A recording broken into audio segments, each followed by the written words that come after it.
चांद से 1437 किलोमीटर की दूरी पर था चंद्रयान 3। तभी मंडराया सबसे बड़ा संकट, इसरो में मचा हड़कंप। अचानक इसरो चीफ ने क्यों कहा 100 किलोमीटर पर है बड़ा खतरा। चांद पर क्यों जाम होने लगे सिग्नल, टेंशन में आए इसरो वैज्ञानिक। जी हां दोस्तों, चांद पर इस वक्त बहुत तगड़ा संकट मंडराने लगा है। भारत का चंद्रयान 3 इस वक्त चांद से महज 1437 किलोमीटर की दूरी पर मौजूद है और अब ये 14 तारीख को 100 किलोमीटर की दूरी पर पहुंच जाएगा। लेकिन इसी दौरान कुछ ऐसा हुआ कि सबके होश उड़ गए हैं। खुद इसरो चीफ ने दोस्तों 100 किलोमीटर पर एक बड़े खतरे को लेकर खुलासा किया है। तो वैज्ञानिक एक और बड़ी टेंशन से दो चार हो रहे हैं और वो टेंशन है चांद के पास भारी ट्रैफिक जाम की, क्योंकि इस ट्रैफिक में रूस का यान भी अब बड़ी दिक्कत पैदा कर सकता है। तो दोस्तों, अब हमारा चंद्रयान 3 कैसे लैंड करने वाला है, वो अब इसरो को अपना मैसेज कैसे भेजने वाला है। इसरो ने कुछ वक्त पहले एक सीक्रेट प्लान तैयार किया था, क्या वो अब बड़ा धमाका करेगा? तो चलिए दोस्तों, ये बात आपको इस वीडियो में बताने वाला हूं। सबसे पहले इस ट्रैफिक वाली दिक्कत को आपको बताता हूं कि हमारे चंद्रयान 3 के अलावा इस वक्त चांद पर कौन कौन मौजूद हैं जो दिक्कत पैदा करने वाले हैं। तो दोस्तों, आज की डेट में तो भारत के चंद्रयान 3 के रास्ते में ट्रैफिक जाम करने की सबसे बड़ी वजह रूस का लूना 25 मिशन है। इसके अलावा इसी दौरान नासा का आर्टेमिस कार्यक्रम संचालित होना भी चंद्रमा पर ट्रैफिक जाम का कारण बन रहा है। चांद के आसपास कुल 6 मून मिशन एक्टिव हैं और कई पाइपलाइन में हैं।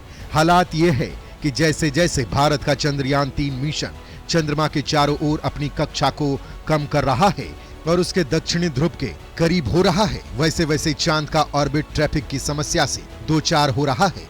चंद्रमा की कक्षा में ट्रैफिक जाम की स्थिति बनी हुई है। अभी दोस्तों, चांद पर नासा का लूनर रिकोनेंस ऑर्बिटर यानी LRO आर्टेमिस P1 और P2 मिशन, भारत का चंद्रयान 2, कोरिया का पाथफाइंडर लूनर ऑर्बिटर और नासा का कैपस्टोन शामिल है। दोस्तों, अमेरिका का LRO 50 से 200 किलोमीटर की ऊंचाई पर चंद्रमा के चक्कर लगा रहा है। तो वहीं आर्टेमिस P1 और P2 करीब 100 किलोमीटर गुने 19,000 किलोमीटर ऊंचाई पर चक्कर लगा रहा है। तो चंद्रयान 2 का ऑर्बिटर भी 100 किलोमीटर की ऊंचाई वाली ध्रुवीय कक्षा में चक्कर काट रहा है।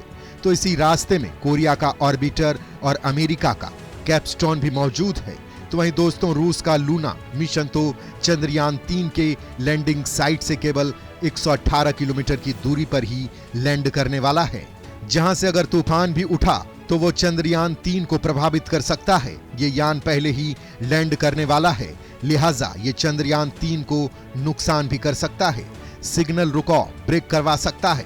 हालांकि दोस्तों, इसरो के वैज्ञानिक चंद्रमा पर ट्रैफिक जाम में फंसने से बचने का रास्ता अभी से खोजने में जुट गए हैं। इसरो चीफ ने इस मामले में क्लियर कहा है कि जब यान 100 किलोमीटर के दायरे में आएगा तो हमें सिग्नल से लेकर इसकी कैलकुलेशन में काफी दिक्कतें होने वाली है। चूंकि ये साउथ पोल पर जा रहा है, ये चांद का फॉर साइड है जहां सिग्नल ब्रेक होना आम बात है और सिग्नल टूटने पर यान गड़बड़ा जाता है। हालांकि दोस्तों, इसरो ने इस बार कुछ ऐसी तकनीक लगाई है कि हर कोई हैरान है। दरअसल दोस्तों, चंद्रयान 3 में प्रोपल्शन मॉड्यूल, लैंडर और रोवर की तिकड़ी इस वक्त चांद के ऑर्बिट में लगातार चक्कर लगा रही है, जो चांद की सतह से महज 174 गुने 1437 किलोमीटर दूर है। आसान भाषा में समझे तो चांद से न्यूनतम दूरी 174 किलोमीटर और अधिकतम दूरी महज 1437 किलोमीटर रह गई है।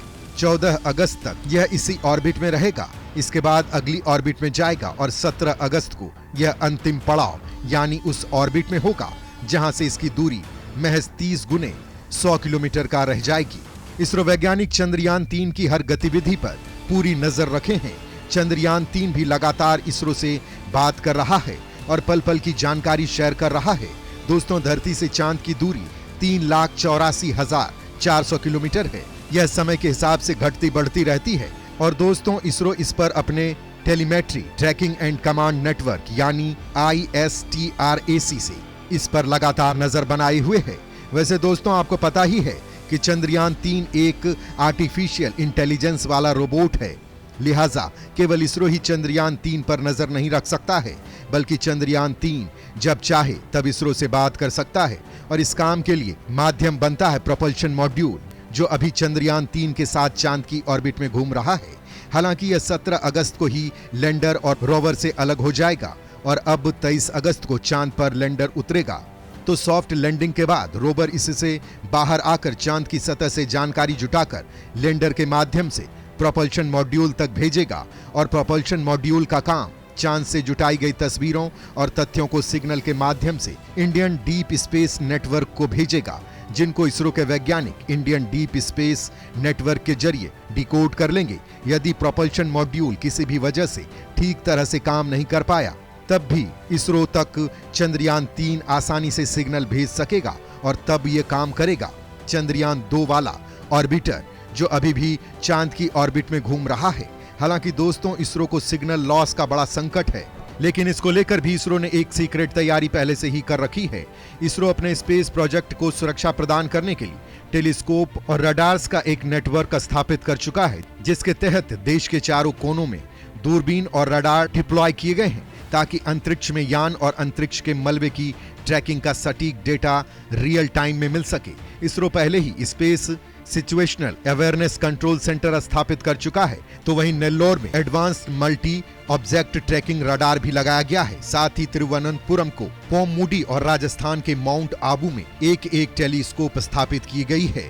वहीं दोस्तों, भारत का चंद्रयान 3 स्पेसक्राफ्ट चांद पर उतरने वाला है और इसी दौरान स्पेस से जुड़ी घटनाओं पर नजर रखने वाले लोग चंद्रयान 3 को ट्रैक कर रहे हैं। इस वक्त नासा के अलावा यूरोप के कई देश जैसे पोलैंड, स्वीडन, जर्मनी और फ्रांस की ट्रैकिंग एजेंसियां इसे ट्रैक कर रही है, तो वहीं इंडोनेशिया और ब्रुनई से भी इसे ट्रैक किया जा रहा है।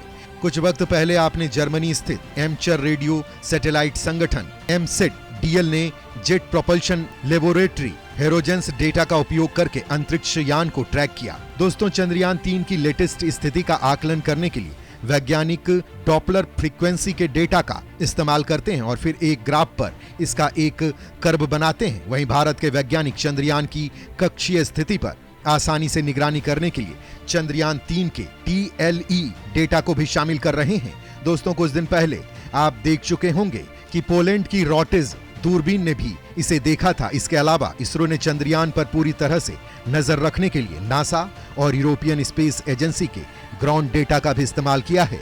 वैसे दोस्तों, इसरो ने कहा है कि यान के उतरने के वक्त दिक्कत जरूर आने वाली है, लेकिन पूरा मामला ऑटोनमस मोड में रहेगा, जो किसी भी सूरत में लैंड करेगा ही।